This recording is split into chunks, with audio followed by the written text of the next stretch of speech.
I just got a text from my bank. My wife emptied our checkings and savings. I drove toward the hotel while frantically calling my wife because that money belonged to a drug lord. If we touched it, we were finished. But my wife's phone kept going straight to voicemail. Sure enough, the drug lord who'd been keeping close tabs on me had discovered my wife trying to run off with his money. He tracked down her hotel room. Anyone who dared steal from him had to die. When I rushed to the hotel lobby, there was a body sprawled on the ground. I was terrified, but quickly recognized the dead man as my wife's lover. I didn't dare go upstairs. Just as I turned to leave, the drug lord Liddell suddenly called me. That's when I learned he was the one who'd killed that man, and he was currently right there next to my wife. When it came to traitors, he never showed mercy. But for this particular problem, he was giving me the choice. Divorced her, things turn ugly. She holds what you've done over your head. Live with the cheating. Whatever man you think you are is eating away, day by day. Or I take care of our Wendy problem. Right here, right now. Your call. Infidelity hurts, but compared to the possibility of my entire family being wiped out in the next second, that pain was overshadowed by the massive crisis at hand. I wouldn't kill my wife over this, so I had no choice but to endure her affair and maintain the status quo. Time was running out.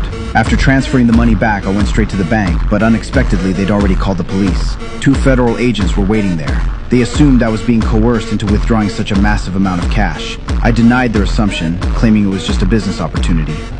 As we told you, we can't cover that amount within 24 hours. There's 2 federal agents here, which means you wouldn't take the chance that there was a kidnapping and not have my money.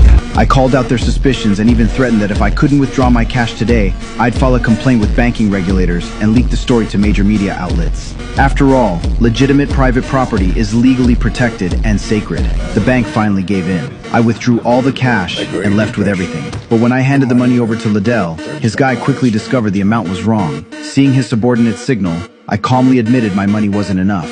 I was short $6,950, but I still had an Odyssey worth $27,000. Once I sold that car, I could cover the shortfall. Before I could finish, Liddell cut me off. I'll buy the Odyssey from you for 27.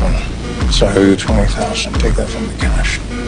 And I'll lease it back to you for, say, 1,000 a month. The rent was pretty steep, but I couldn't worry about that now. Getting through this immediate crisis was more important than anything else. But Liddell's next words completely caught me off guard. He wanted me to take this $8 million in cash to the Ozarks and launder it all over again. Even though the money was already clean and didn't need laundering, doing it again would cost roughly 30%. It seemed he was using this $8 million to test whether I could pull this off. I could tell he really valued this plan. If it succeeded, the entire criminal organization's cash could be laundered there, and the profits would double. If it failed, they'd only lose a few million, practically nothing to the organization.